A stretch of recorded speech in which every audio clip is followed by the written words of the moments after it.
These days, we understand how important therapy is to maintain mental health.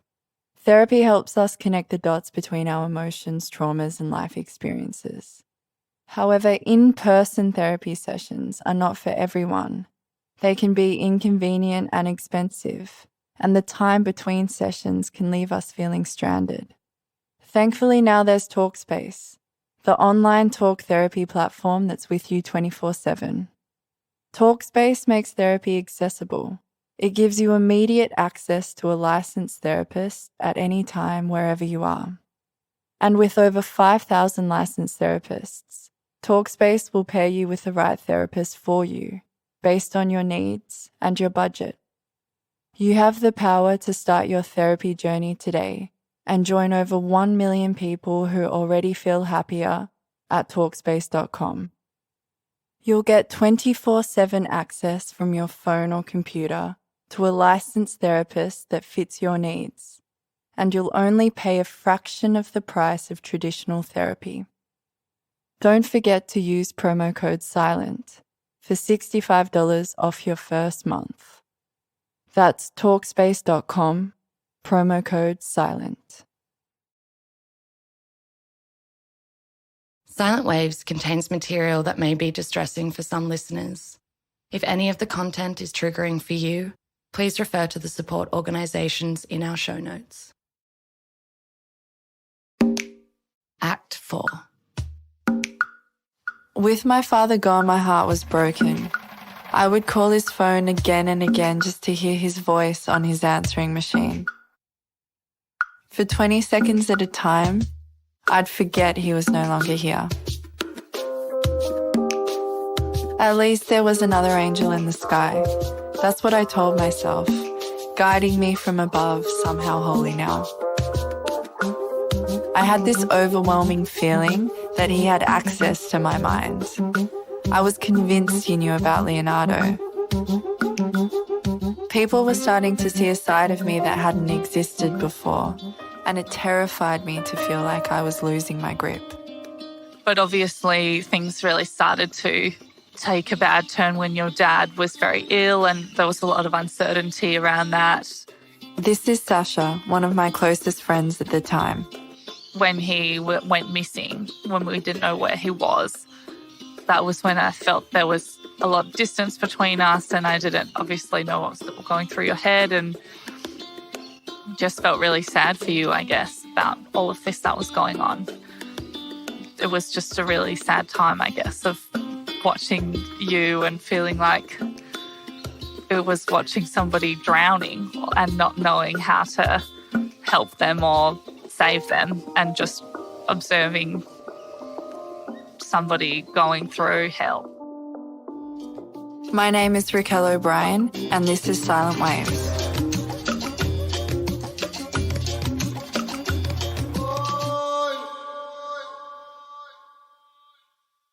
After my father's death, I was sent to counselling. In the sessions, I was urged to talk about the loss of my dad. But all I wanted was to tell someone, anyone, about Leonardo. So I was trying to learn some shamanic arts. So the 14-year-old boy, yes. Matt, my younger brother, seemed like he was holding it together. The night before, I did a little healing on myself where I saw a lot of things through my mind's eye, and then all of a sudden, as I'm coming out of the healing, I got like an electrical spark in my right brood finger. Yeah, I can see it. And it was the most weird thing. I didn't touch anything, but it left a red mark in the middle of my brood finger. So if I look back on it now, I realize I was getting charged up with some energy to pass on to you. I was unbeknownst to me at the time. So I decided to do a healing with you the next day. We did it. I felt a lot of tension in your heart.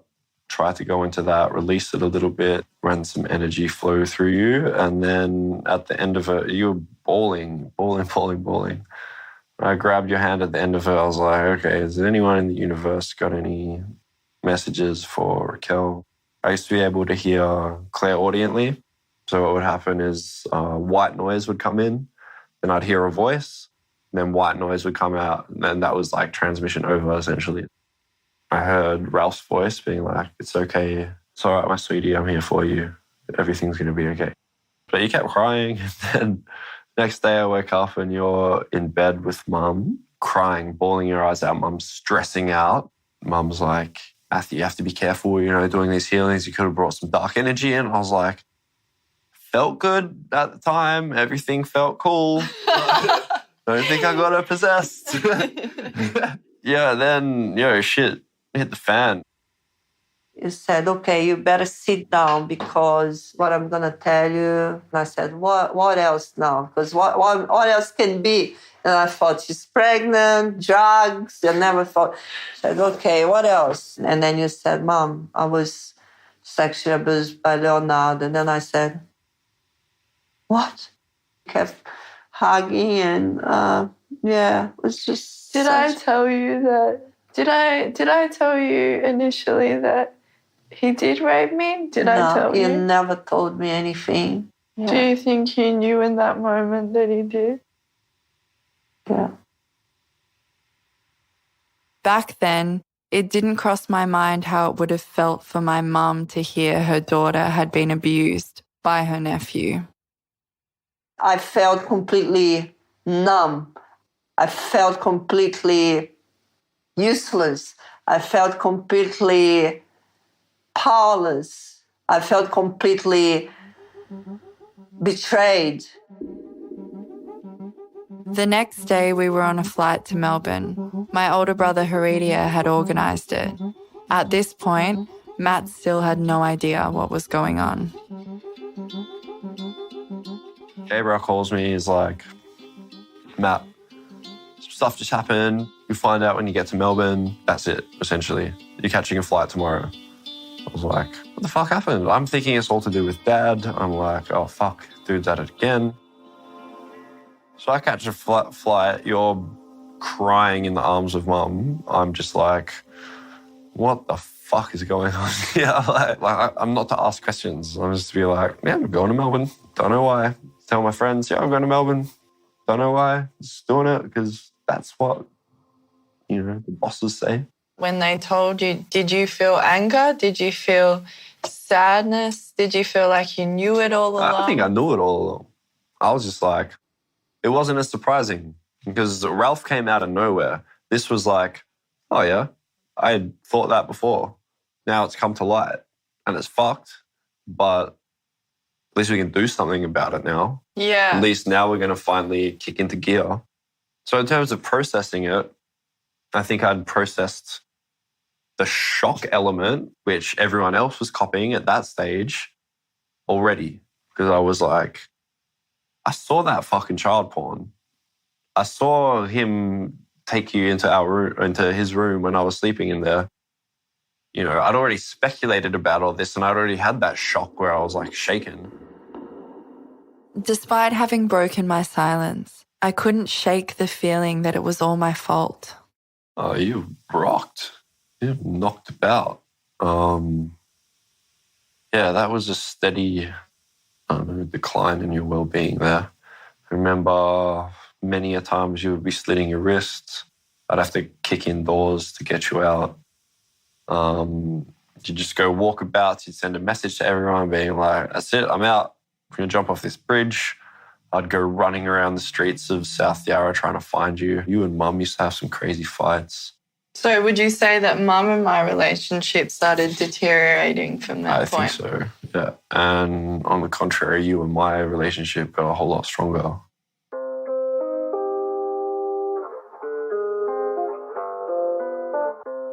After discussing it with my family, I decided I would press charges against Leonardo. I was going to court, and Matt would be a witness in my case. At the end of 2009, Mum, Matt and I relocated to Melbourne. We were all glad to get away from Perth. I needed distance from Leonardo, and Mum was still reeling from the aftermath of financial ruin that Dad had left her in. We found a home and I started at a new school. My trial was set for April 2011. I prepared for my case in secret, I didn't want anyone in my new life to know my past. At school, I appeared fine, but as soon as I got home, I was a complete wreck. I aimed my rage and my pain towards Mum. I blamed her. Your behavior, of course, was related to what you had to go through, but at the same time, I was going through a lot. So there are certain things that you used to say, like, you are nothing. If it was not for Dad, you wouldn't be here. Your nephew did that to me. And I was the one that I had to cope with the anger because only a mother has unconditional love. So I knew I had to put up with your anger. And at this point, your relationship goes crazy. The worst it has ever been. You guys are fighting. Just remember this real distinct moment. Because I think you and Mum were having a little punch on. And you were in the corner just fuming. I was like, you just wanted to punch something. And I was like, you wanted to punch Mum. So I put my face out in front of you. I was like, punch me. Punch me, take it out of me, come on, fucking punch me. You uppercutted me. And I was like, but I copped it. Then I looked at you again, come on, fucking hit me again. You hit me again. And I was like, see what I'll do for you? And then you broke down crying. And I was like, then I gave you a hug. It was like the breakthrough. I remember you chipped my front tooth. Oh my God, I don't know. That's not funny. No, it's fun. No, but that's how desperate it was. That's how desperate it was. It was. Oh God. There was I all definitely blocked that out. But there was definitely a lot of tension there. And it was like, you can fucking take it all out on me physically. That's all sweet, but let's get through this. That was when you and I were just like, yo, we got this. We're in this together. In December 2010, only a few months before my trial, my mum fell in love. She'd found someone to support her through her depression.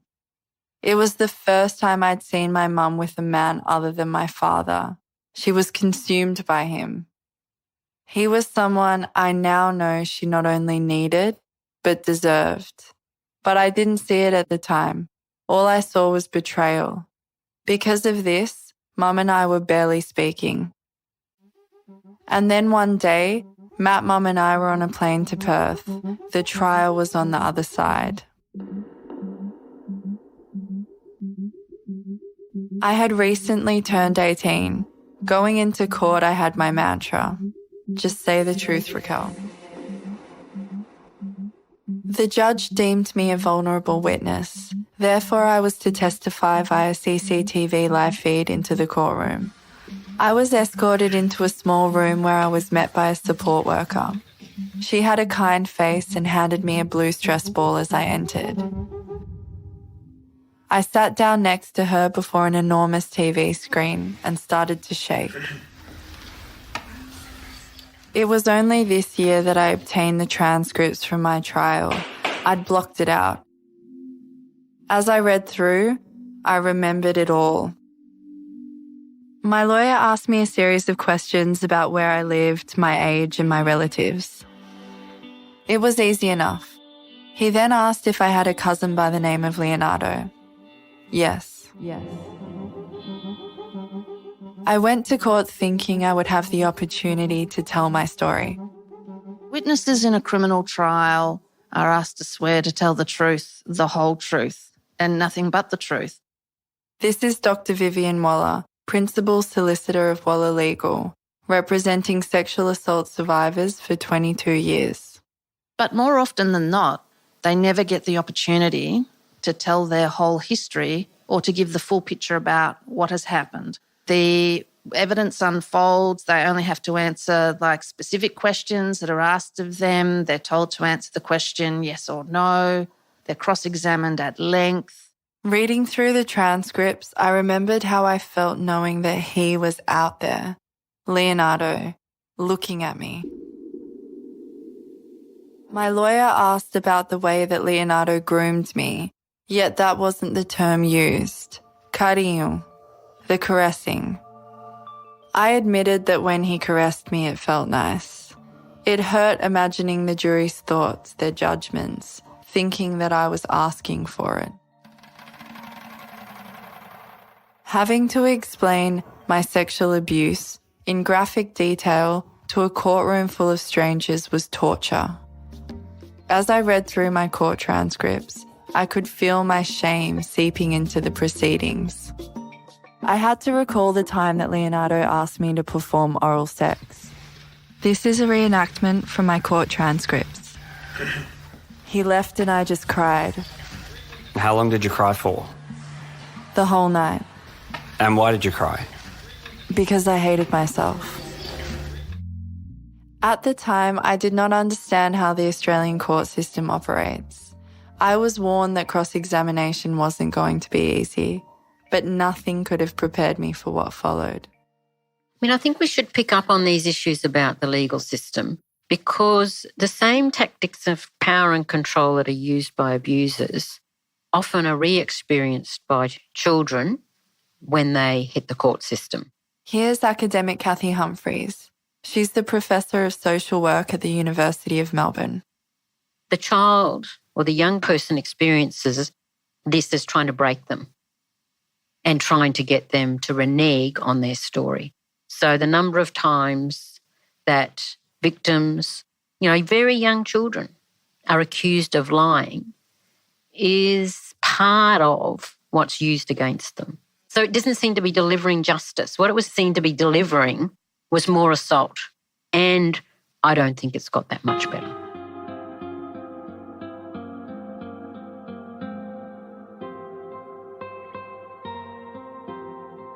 Leonardo pleaded not guilty. His lawyer's job was to prove that. Can I just check some dates in which you're telling us this all happened? Already I'm considered to be lying. What followed was a series of laborious questions about the time frame of events. When my mother left for Brazil, when she returned, when my cousin moved out of our home, and when my father died. I feel it's unrealistic to expect children to remember specific dates from many years ago, let alone when they've been traumatized. His questions were all surrounding the time and date of events, some of which I wasn't even present for. I started saying, I don't know, a lot. And unlike my lawyer, he never offered me a break. There needs to be an understanding about the fact that people who've experienced repeated trauma are highly allergic to stressful situations. This is Kathy Kazelman, survivor of familial sexual abuse and president of the Blue Knot Foundation. It's a national organisation that works to improve the lives of Australian adults who've experienced childhood trauma. But what that means is that the logical part of the brain goes offline. So people go into a reactive mode. The ability to verbalise and think is often lost precisely in that situation of high stress in a cross-examination situation. Back to my cross-examination. And Leonardo would pick you up from parties? I can't remember him picking me up from parties. Did he talk to you and express concern about the fact that you were drinking too much? Once he did, yeah. Right. And he doesn't drink, does he? No, he doesn't. This was the moment the defence team attacked my character by insinuating I was a deviant teenager. Here's Dr. Vivian Waller again. It doesn't take much of a performance to plant the seed of doubt in the jury's mind. They don't have to disprove the whole story. They just have to plant seeds of doubt in the juror's mind that somehow the person who is complaining of being sexually abused is an unreliable witness. And it might be that, 98% of the account given stands up to scrutiny and rigorous cross-examination. So really what it means is the whole focus of the defence is the destruction of the credibility of the person who is complaining of being sexually abused. The cross-examiner, they're honing in on the person's vulnerabilities and they're exploiting their vulnerabilities, which I think is utterly shameful. This is renowned Victorian lawyer Dr. Judy Corden, who represents victims of institutional child abuse.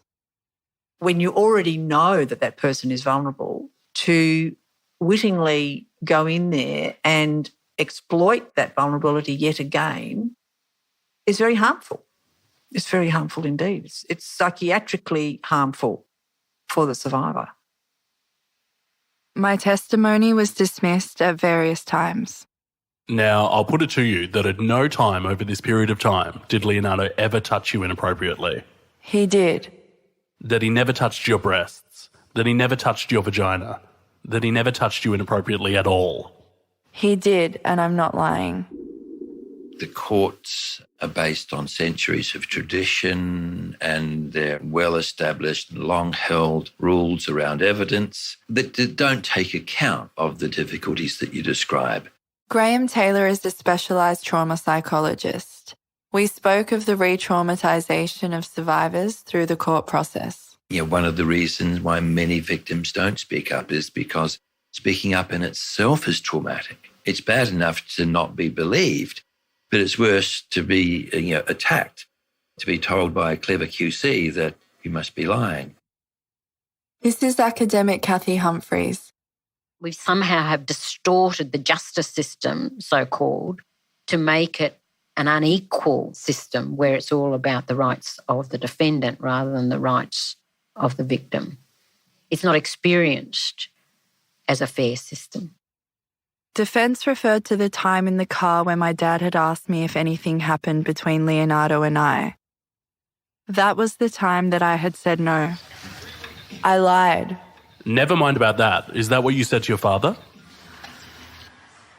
Yeah. I conceded.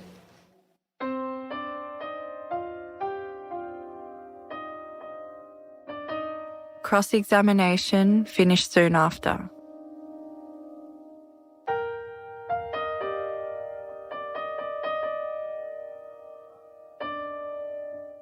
The judge then asked my lawyer if he had any more questions. Just one matter, Your Honour. He too referred to the moment in the car when my dad asked me about Leonardo. Why did you say that to your dad? Because I couldn't admit to it. Because I felt like I was a terrible person and I'm so ashamed, even still. Ashamed of what? That I let what happened happen and I didn't stop it. Thank you, Your Honour. That's the evidence of this witness. If the criminal justice system could come to grips with trauma-informed practice. This is Dr. Vivian Waller. That is understanding that an interaction with the legal system, an interaction with a person in position of authority can be deeply triggering for someone, for example, who's been sexually abused as a child. And if we regard the court genuinely as attempting to uncover all the relevant facts and come to the truth of the matter, we really should be considering bringing to those processes what we have learnt about the psychiatric consequences of the harm, particularly of children. We must enforce that all legal practitioners in child abuse cases are trauma-informed. My younger brother Matt was my witness. As soon as I had testified, it was his turn. He was ushered into the same room. Do you remember the state I was in, how traumatised I Yeah, so seemed? traumatised.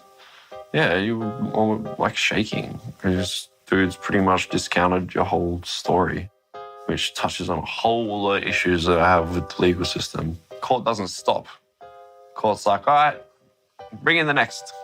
So I kind of saw you, it was like just a passing by, like, oh, she's fucked. It was really, really emotional. Matt, you're up. Okay. Walk into that room. It's already really heavy because a lot of, energy has been spilt in there. This is it. It's now or never. We both got cross-examined by the same lawyer. We both had the same reaction to him. Mm-hmm. Can you tell me what you remember him saying when he tried to disprove your story? I was like, my rooms are getting renovated. Went into I slept on a futon, which was my bed that we'd moved to Leonardo's room. In the middle of the night, I woke up to see Leonardo leading Raquel into bedroom. I saw it. I was really tired. I thought it was a little bit weird, but then I fell back asleep. So I said that, just gave him like the facts of it, and then fucking that douchebag of a lawyer is like, Matthew, I put it to you that Leonardo brought Raquel into your room and you all played board games and you went to sleep. I'm like, mate, are you having a laugh? Like, I was like, no, that did not happen. I remember the lawyers or whatever saying you got to be convincing. So I was thinking I got to be convincing, but I actually felt really convincing because I was like, that is horse shit. All of a sudden, it was over. We'd all testified. Despite this, I still left feeling like I hadn't gained any power over what had happened to me. We were at the airport about to leave for Melbourne, and I was looking forward to getting on with my life, blocking out that experience.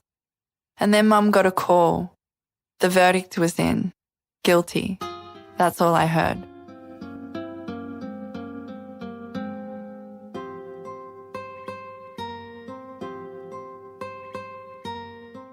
This year, when I got my court transcripts, I was able to see my cousin's convictions, what parts of my testimony got my case over the line. So I wanted to read you something before we go in, something you haven't heard before, and it's the sentencing transcript. So it's what the judge gave down to Leonardo.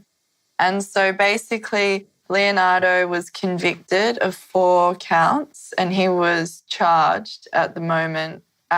He was indicted, for 18. So there were 18 counts against him and he was charged for 4 of those accounts. And that amounted to a 3-year sentence. Okay. So there were counts 3 and 4 are you. So that's you. And the judge says, these 2 accounts occurred while the child's mother was in Brazil and her younger brother was sleeping in your room because his bedroom was being renovated. There was support for the child's evidence in the evidence led at trial from her brother.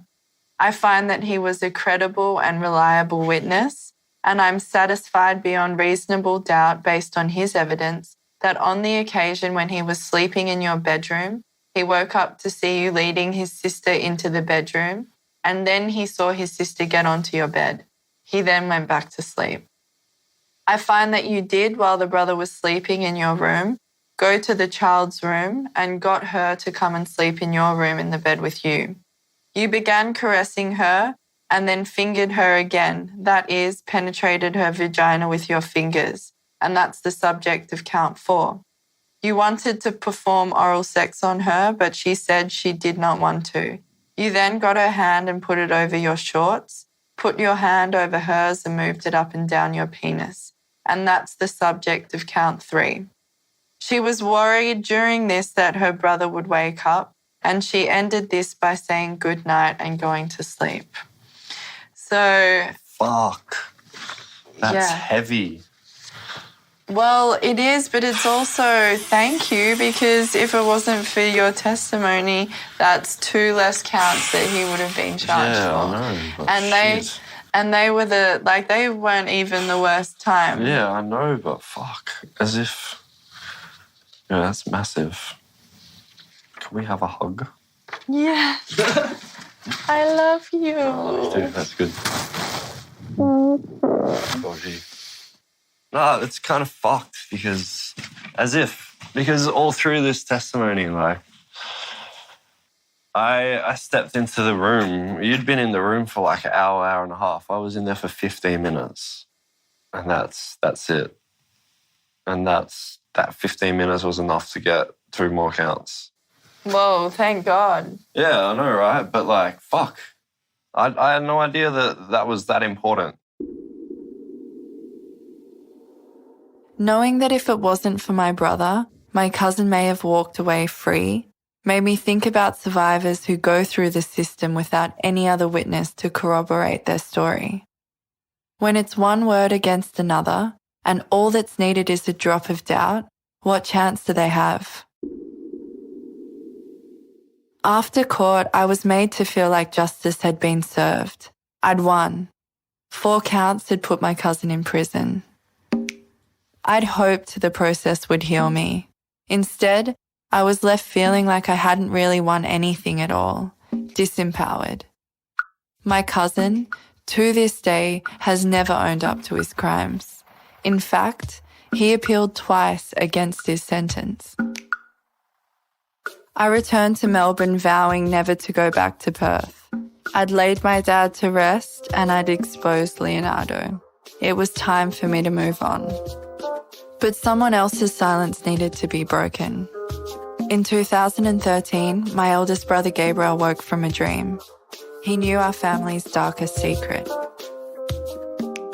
Next time on Silent Waves. I can't even remember exactly how it started, but it would have been in the form of a game. You don't think. You don't think.